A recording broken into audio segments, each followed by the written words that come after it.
You are welcome to today's episode of the Correct Line.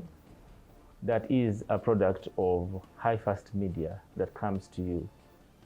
We are live on all our social media platforms, on Facebook, on Twitter, on YouTube, and on www.hajjatmedia.com.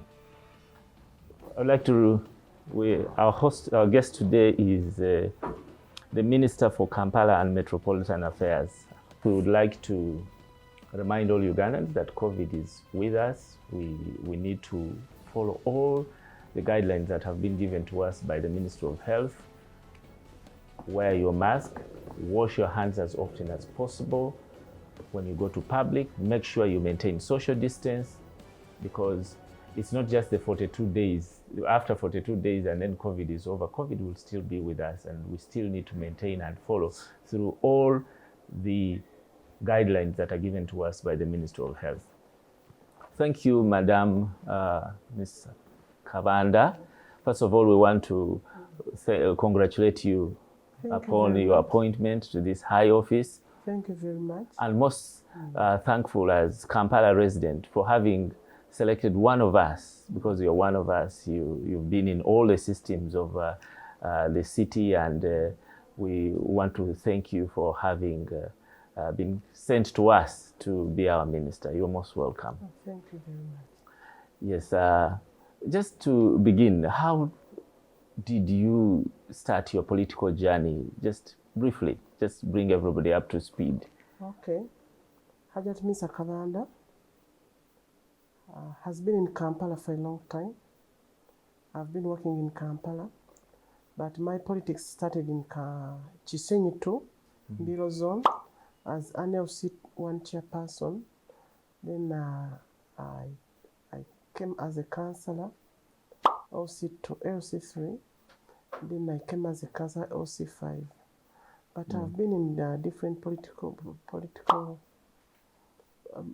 different politics, especially in my party of NRM, and I've been serving as treasurer in NRM party, and different categories of NRM. Yeah. So I belong to NRM party. You belong to NRM party. Yes.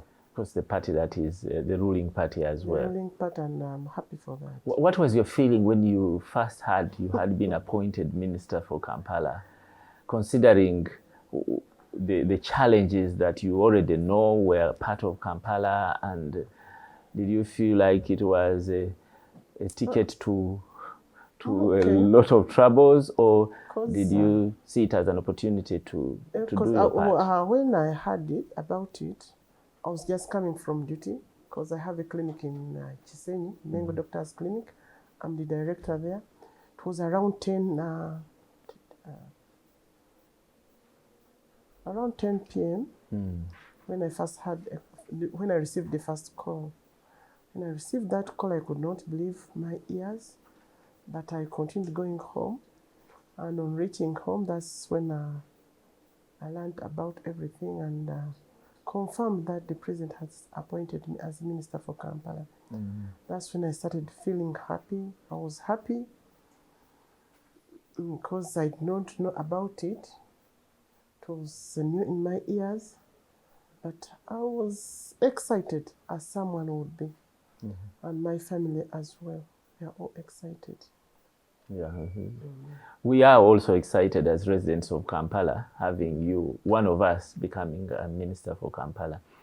Now, we would like to, the city that you are reigning over is bogged with a lot of issues. We have the issues of physical planning, we have the issues of transport within the city center, the border, the taxis, we have issues of slums, we have several issues. Hawkers, you know, and now they have a politician from Kampala who they know is their woman. How are you going to handle these issues? Just begin with the physical planning issues of Kampala. Thank you very much. Physical planning and development policy was first developed in 1993. 1993. Yes. and later replaced by the Kampala Physical Development Master Plan, which was put in place in 2013.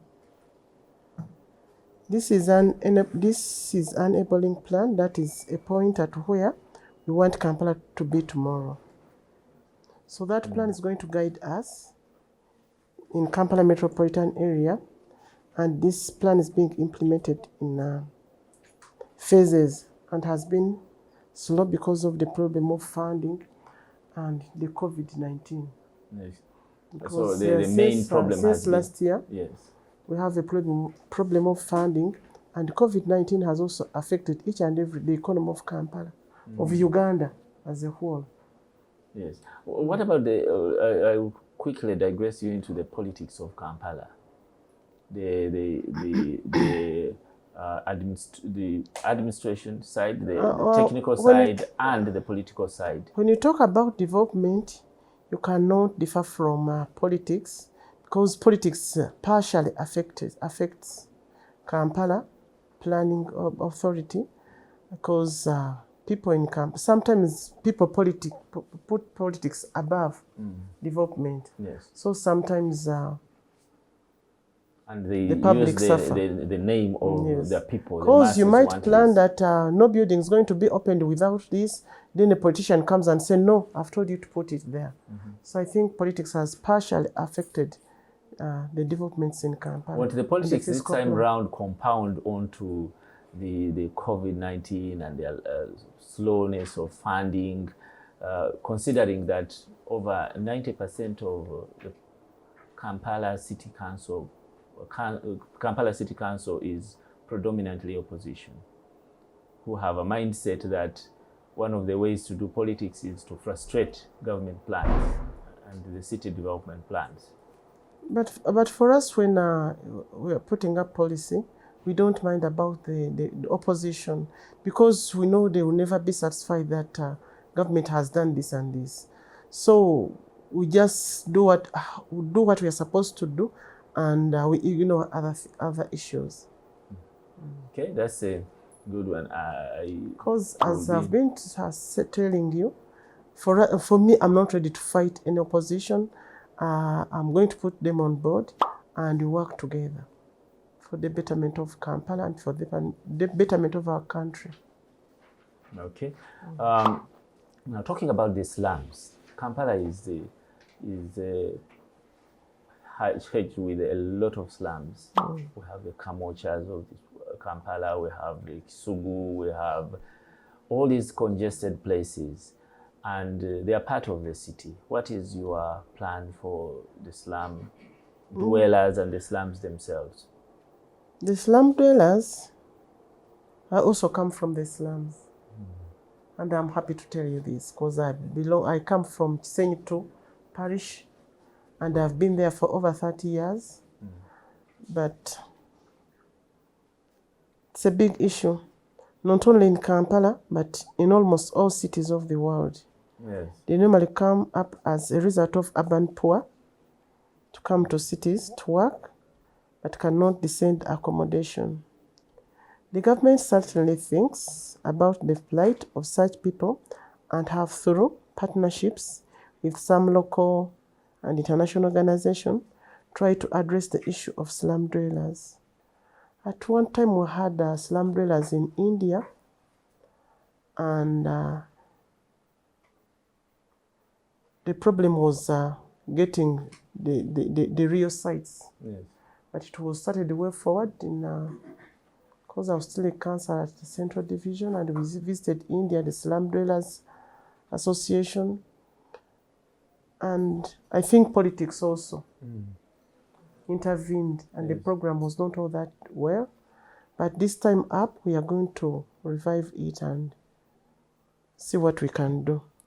Because, Honorable Minister, considering the Public Health Act of 1935, it is incumbent on the planners of the city to ensure that there is good sanitation in the slums, the adequate toilet coverage, there's adequate, well-managed drainage systems, and that has bogged the slums in Kampala. Yes, we still have. What plans do you have We still have we implement have the to lobby. policy? We have to lobby. Yes. Other organizations like Habitat for Humanity, Slum Dwellers Association act together and help this, to help us in the same issue.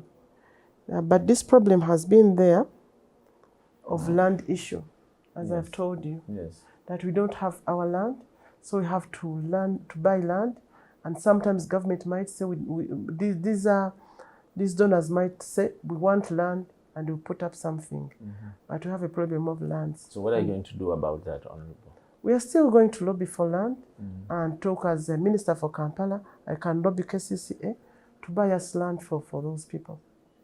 Because like Chisenyi, where I reside, we have land, but it belongs to the former, I think he's gone now, Sevana Chisto. Yes. So the whole of the Kakajo area is all for one person. So we have to find out who is going to sell us, how are we going to get that land, how are we going to secure that land. Okay. Now, of course, as you said earlier, the person yourself having living in the slums themselves, this must be close to your heart, because the Public Health Act is not just a proposal; it is a plan. It is incumbent for implementation. Yes. And so you need to find ways to get it implemented, so going and to it lobby. helps the people that you have been already representing at local council levels.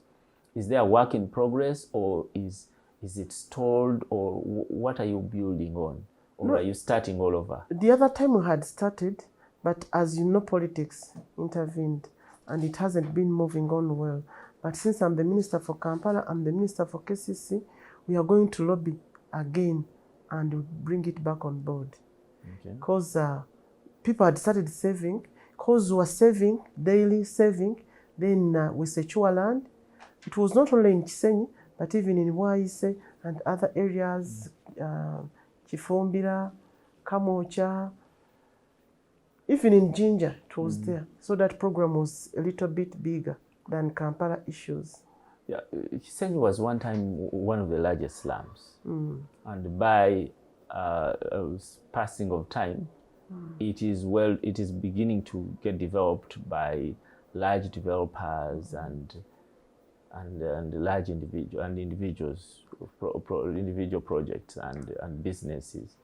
Does government have a plan in your docket to develop slums? With that, I'm not yet, but according to the plan which was there, because it was a government plan, that plan still stands. And we've always been telling people, if you want to put business down, then at least upstairs, you should put people to sleep there, residents there. Because what is actually happening, Honorable Minister, is some of the slum housing is extremely deplorable. It's in bad condition. The politician will come and say, let nobody touch your houses. Yes, it also happened. Yet, in order to live in the city must develop. The level of housing, the level of services must go higher. But slums seem to get held on how they have always been, and they want it to be like that on end.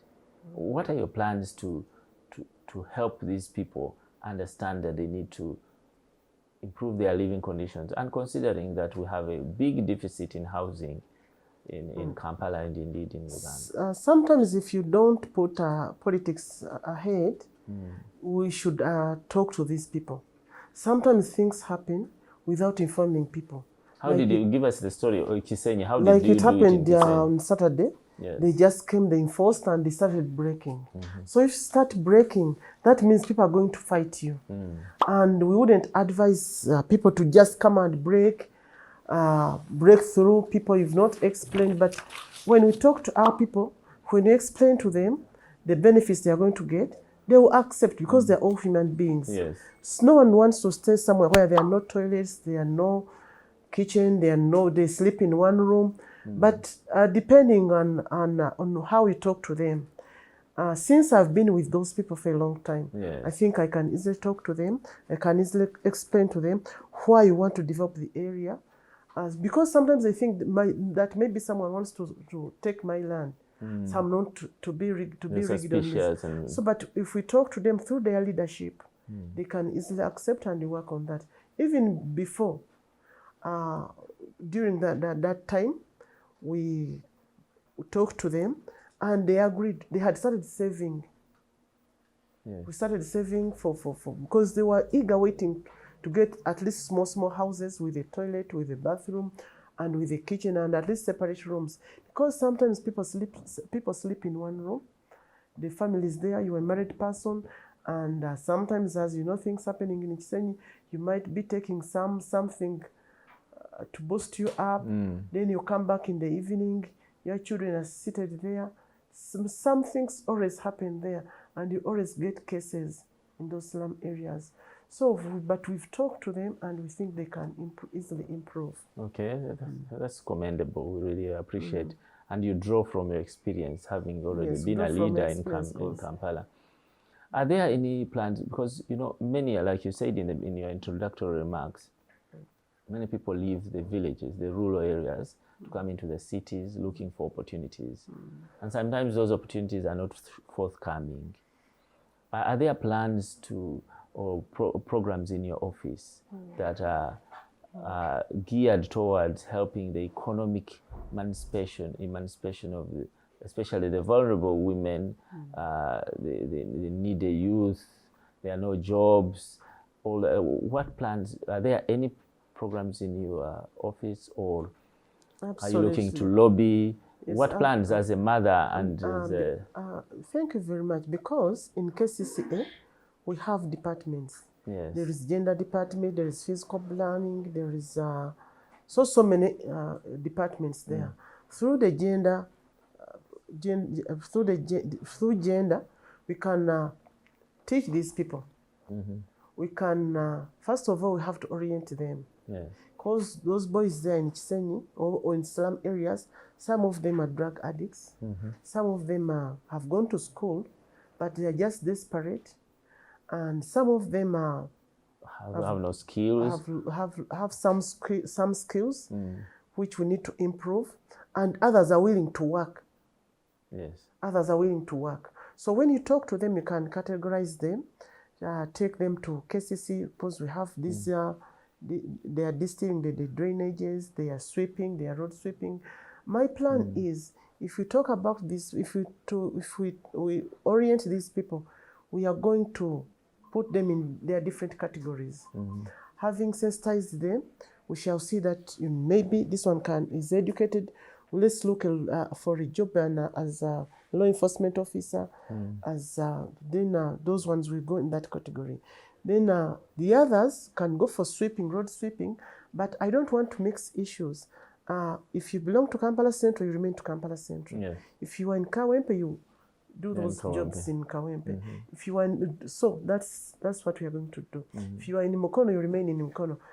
In fact, even to avoid transport refunds, because if you are coming from your home, you go and sweep. Then in the evening, you come back and you sweep. I think with that, the only thing we need to do is just categorize them, orient them, and those who will accept, we shall work with them. But there are those who are already spoiled. Those drug addicts, some of them are doing they're thieves, they're pickpockets, but those also we are going to look at them. We shall talk to them. Those who will accept, still we shall work with them. Because those are the categories I've told you. Those who are people who are staying in slum areas. And I'm happy to tell you that my mission in Kampala is to work on those 2 hours. The slum dwellers, these low-income earners, teach them, skill them, then they become people in Kampala. Thank you, Honorable. We are going for a commercial break. When we return, we'll be looking at the different poverty alleviation programs. We want to talk about the parish model, we want to talk about the Myoga, we want to talk about the Women Fund. How is Kampala going to benefit from that? After the break, thank you for tuning in.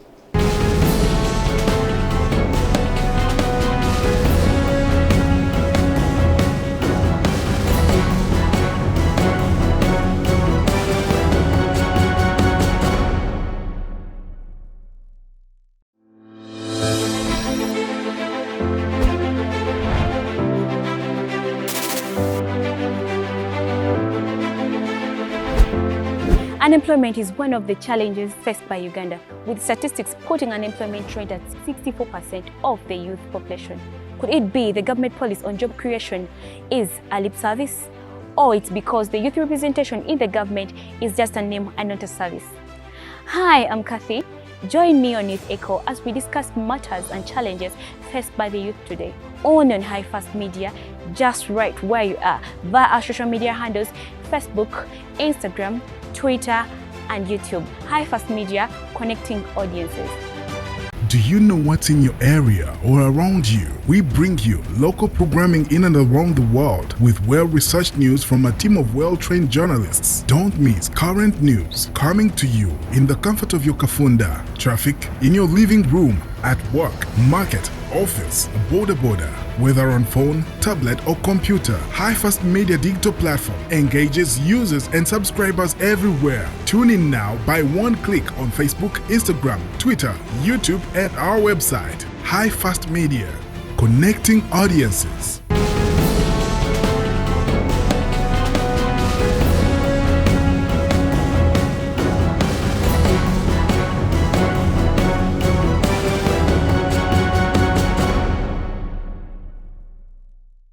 You're welcome back. This is the Correct Line, an episode of High Fast Media that comes to you on Facebook, Twitter, Instagram, YouTube, and on www.highfastmedia.com.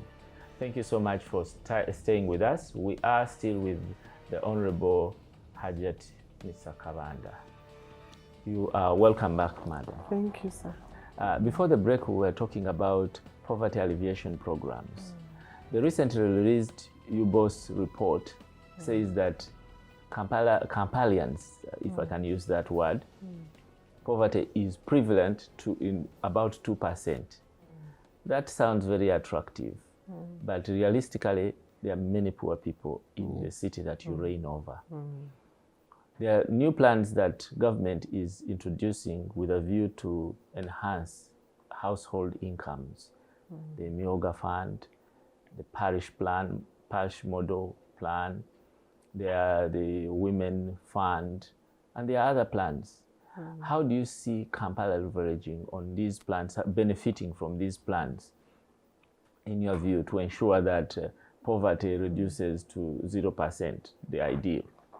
Thank you very much. Cannot go to 0%, but at least with a certain percentage, we can improve those the livelihood of people, the youth, the women, and other people. Because sometimes we talk about women, then men say, "Why don't you talk about us?" Women actually have been extremely empowered. That yes, men but now have to catch up. We now have to emancipate the men. It's everywhere, because also men are suffering, the youths are suffering, the ghetto people are suffering, and women are suffering. But I think some women are very active in these issues, because when you call for a meeting, you see more women than men, and sometimes they benefit. Men just benefit from home when someone comes and buys maybe food at home, like some women do. But we still have a problem of sensitizing the community. Because sometimes even KCC has been with a problem. They don't tell people that there is this and this at KCCA. Then sometimes you find that someone has been taken back, yet they would have told these people, tell them how they can secure this money and utilize it. Like the youth, some of them don't know. So we need to work hand in hand with the local leaders, the leaders in Kampala, the youth leaders, all the representatives in Kampala, all the stakeholders. We need to work with them. Then working with them, we shall lobby for money. We shall get money from gender and use that money for development. There is also money for Myoga that was introduced in Kampala. It was introduced a bit late because we are nearing elections and people thought that maybe we want to buy voters, we want to do it. So we stopped it. Yes. But right now, we are going to work on it because this time is not politics. We are just developing people. So we are going to take them, see how we are going to get that money. Still, we tell them, we encourage them to stay saving. because we cannot access money for Myoga if you haven't been saving. But some people thought that maybe if we save, they are going to steal our money. We have to go downwards to tell them that in order to achieve, you have to start saving. Even the border people, because they are getting loans. But when you look at it, a border man can get 10,000 a day, and he does not save. But if they're 100 and they save maybe that 10,000 a day, by the end of the month, they will not even go for those borders which they go and purchase on loans. Yeah, in fact, you have alluded to something very important, and that is the information gap between the planners of Kampala and the people of Kampala. There are a lot of things very great things that have been done in this city by your predecessors and KCCA, but people don't get to know what has been done, and some programs that are even at the authority that people do not know exist. That information gap is an area that I'm sure you want to address yourself to. That gives us actually an opportunity to thank you for giving us this platform where you can talk to the people of Uganda. But now, talking about absorption rate of KCCA, sometimes KCCA returns money to Treasury, and yet they requested for that money in the first place. Yes. Where is the problem, Honorable Minister? I think there has been a gap between KCC and the politicians.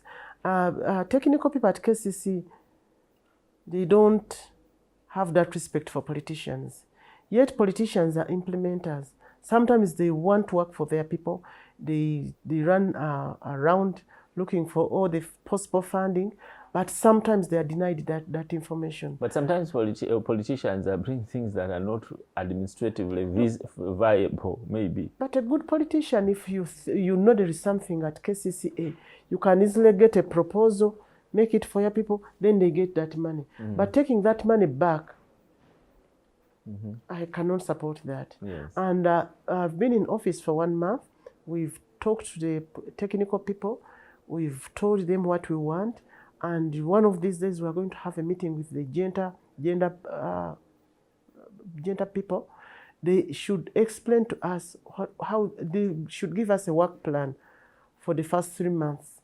Then we implement that. We will call the politicians, and from LC1, we need to go parish by parish, talk to them, see how they are going to benefit in the gender. Because right now, I'm happy to tell you that we have 38 billion for this year. Yes. For in gender. So why don't we utilize that money? Sometimes we should also talk to you should also talk about those issues, because government gives, then people are not aware that the government has given. Then sometimes we pretend as if you're just doing a favor for someone. Yeah, right. Yes, she or he's entitled to getting that.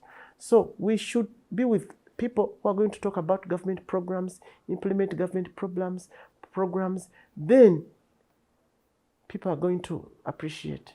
Yeah, sure. And I think you are right on that point, where you're saying it's not a favor. You are serving the people of Kampala. Yes, it's their money. Taxpayers, and they are Ugandans who are entitled to the service. And it is, like you say, their money. And they absorb. How are you, because you are talking of talking to the people. What channels and what mechanisms do you have in mind to talking to the people?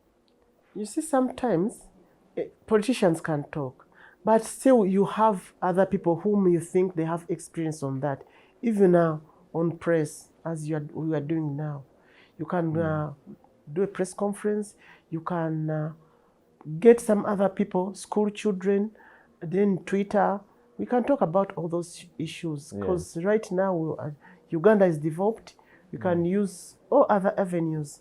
And we tell people that there is this and this. Like I've told you, have that 8 billion in Ministry of Gender. We can see how we are going to use that money, and in transparency, because I believe in transparency. That's and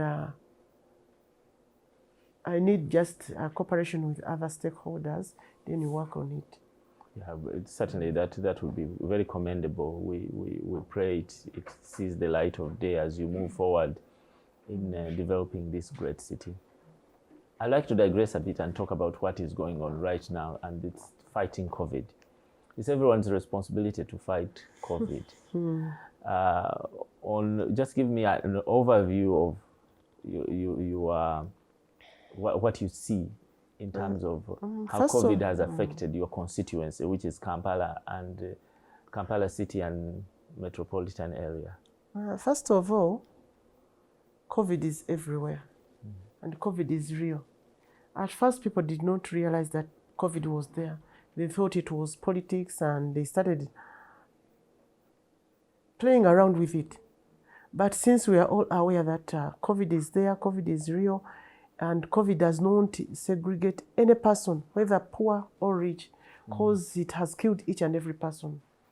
Famous people have gone, rich people have gone, and poor people have gone.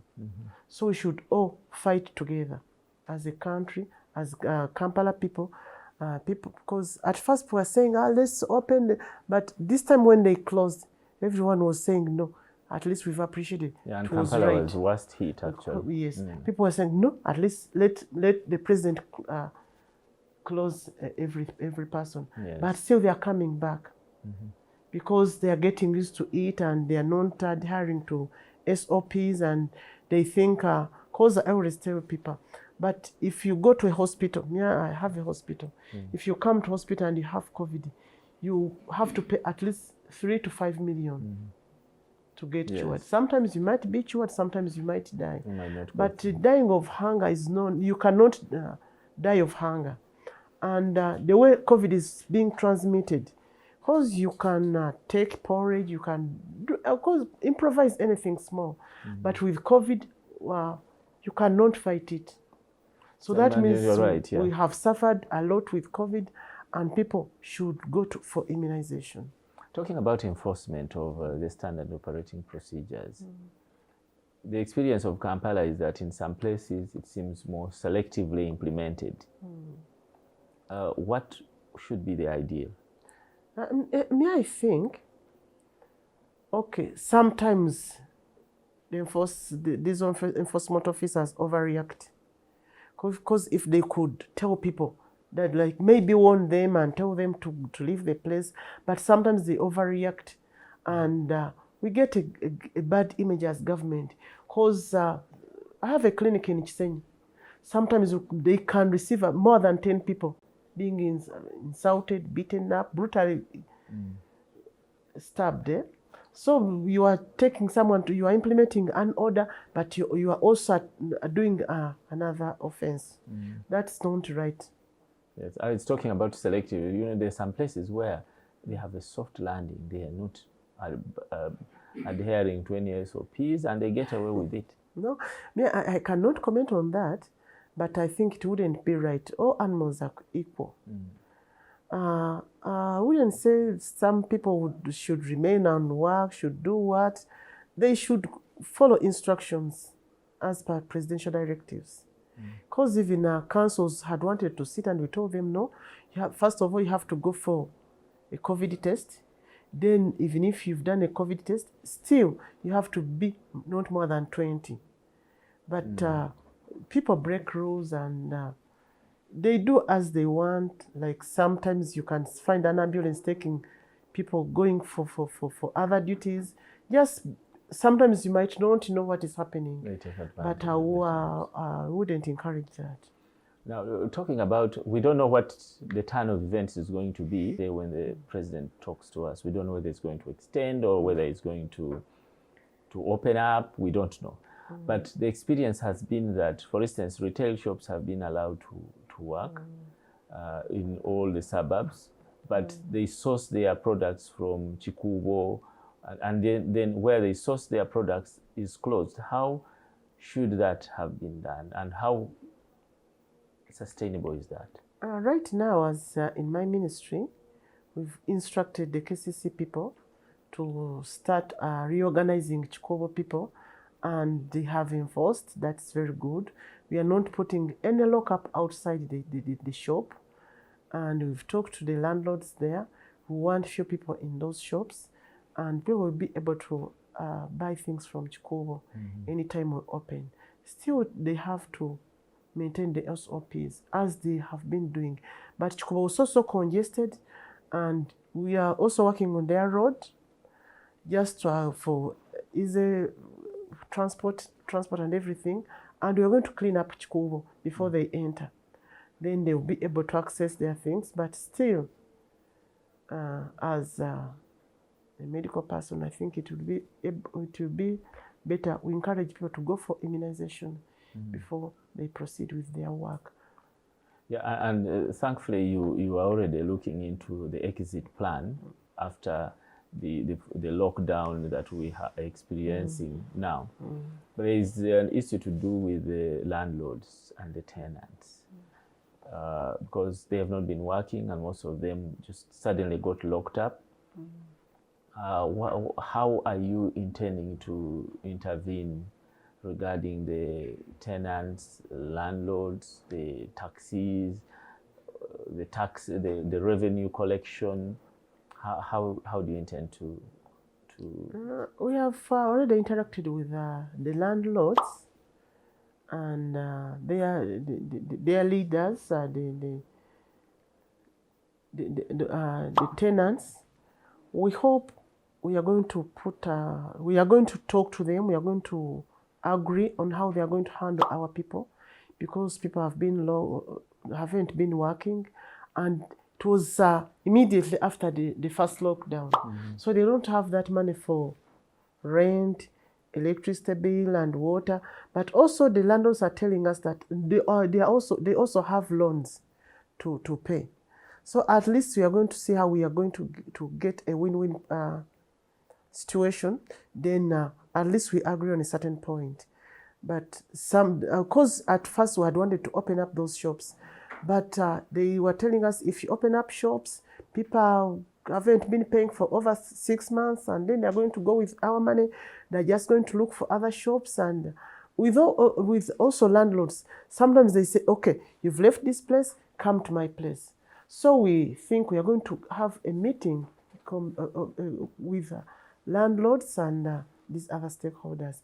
Then we see how we are going to assist each other such that they go back on duty and at least they pay some little money or they don't pay, depending on each landlord. Because some landlords have already agreed that they are going to demand any other money, but you can never know. They are telling me some others are saying, no, you have to pay up to date.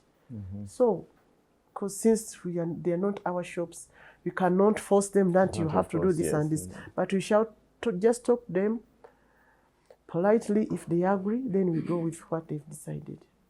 Yes, you are on High Fast Media, and this episode belongs to the Minister for Kampala and Metropolitan Affairs, Her Honorable Mr. Kabanda. She is, of course, reminding us to maintain the SOPs and that there's work in progress going on, talking to the landlords and talking to the traders, talking to the Kampala dwellers, so that when as we go forward, we are able to come to an organized city and also following through to make sure that we are all safe after the lockdown. Yes, we appreciate, Madam, that in just 1 month you have already done some great interventions of talking to traders, talking to landlords, talking to the Chikubo traders in terms of how they can be able to stay safe, but also serve their clients. Now, looking at the budget that is allocated to KCCA, it is quite reasonable. 340 billion worth of money that is given to KCCA. Why is it that we still struggle in areas of service delivery? I know we've been talking about it from the range when we talked about the slum areas, but there are still gaps in service delivery. Is it still underfunding? There might be underfunding, but also there are some other issues which we are yet to establish. First of all, we are also looking. We are looking for other investors who are willing to assist us. Like right now, we have people who are willing to assist us in recycling, putting up street lights. But some of them have been frustrated, I'm sorry to say so, by some other people by not letting them do what they, giving them chance to assist us. But as a ministry, we are looking around for those investors, and we are going to work. We are going to solicit them and put them on board. Then they will assist us, not only in money, but putting up things. Yes, commendable strides. We have. I want to commend the current executive director of KCCA for reduction in the acrimony between the technical and the political wings. And at least I'm sure with that kind of environment, we'll see the city moving to greater heights. In your own estimation, where do you want to see Kampala in the next 5 years? The dilapidated structures in Kampala, the futurists in Kampala, the hawkers moving around Kampala streets. What about them? The hawkers, we should give them a day. Mm-hmm. We should so we say on Wednesday, yes, hawkers will be, yes. And we look for a good place, a good environment place to work from. Because right now, as we're fighting, you're the minister. Which are these places? We are going to look for those places. Yes. As we are fighting COVID, one person can move around carrying COVID from one place to another. Mm-hmm. So as we are fighting COVID, you cannot say we are going to let them go everywhere. From Kampala, you go to Waise, from Waise, you go to Karere, then you come back to Kampala to purchase those things. They are going to transmit COVID as much as possible. So we are not going to send them away, but we have to look for them. We have to sit with them, see how they are going to improve their hawking and what they should do. Or we also, because even if we say, well, let's take her for a COVID test, let's immunize you, but still when you go from one place to place, if you find someone with COVID, still you might contract the COVID. So we have to streamline that thing. Serious, it's not political, but so that is a temporary situation called COVID. But still we have a plan for those people, the hawkers. The hawkers, yes. Yes, we have a plan for hawkers because like littering in town, you cannot go now with these banana sellers, or they should be in one place. Because you buy a banana, you eat it, you just throw. Yes. And we have to improve on that littering program, which is in Kampala. Because we don't have bins to throw those things, we don't have, so many things are missing. So, but at least we are interacting with KCC, we are interacting with the ED, and we are trying to see how we are going to improve in our sanitation and other issues. Thank you so much for your time. I just want to ask one final question, and this is a bit personal to you. As a person, Hajjat Minsa Kabanda, as we come to the end of this interview, how do you decide who to trust, and what is your basis for trusting somebody in choosing to work with people or a team or? Yeah, I'm a person. I think I would call myself a simple person. And with my little psychology, I can, when I talk to you, when I interact with you, I can easily find out whether I can work with you. But as a mission, I came to improve Kampala. I want to see Kampala moving up. I should get a team which I'm going to work with, and we improve Kampala. I know people with integrity. I know people who want Kampala. I don't mind whether you are opposition or you're not opposition, but so long as you have a mission for Kampala, I'll work with you. That is generally at an individual level, how do you choose who to trust? Who I trust?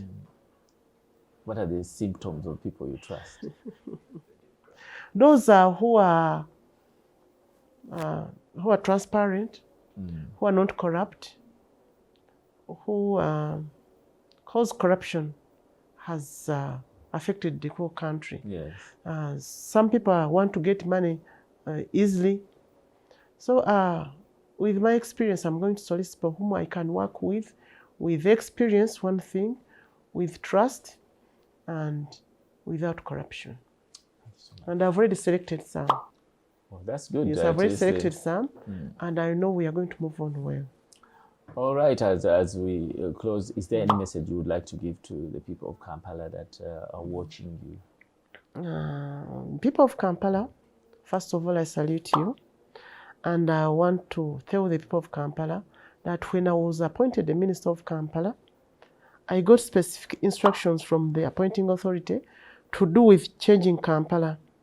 I have from this time developed a working plan that will make me move to this city step by step. I have targets that I must work with to ensure delivery of service to the people of Kampala. Cannot do this alone. I need anyone on board. My slogan is Kampala yaffe ffenna. Kampala is for all of us. Through my consultative guidance and leadership, I would like to see all residents of Kampala play their role in ensuring that we have a better Kampala. The task ahead needs all of us to put our heads together. My office will remain open with new ideas and suggestions.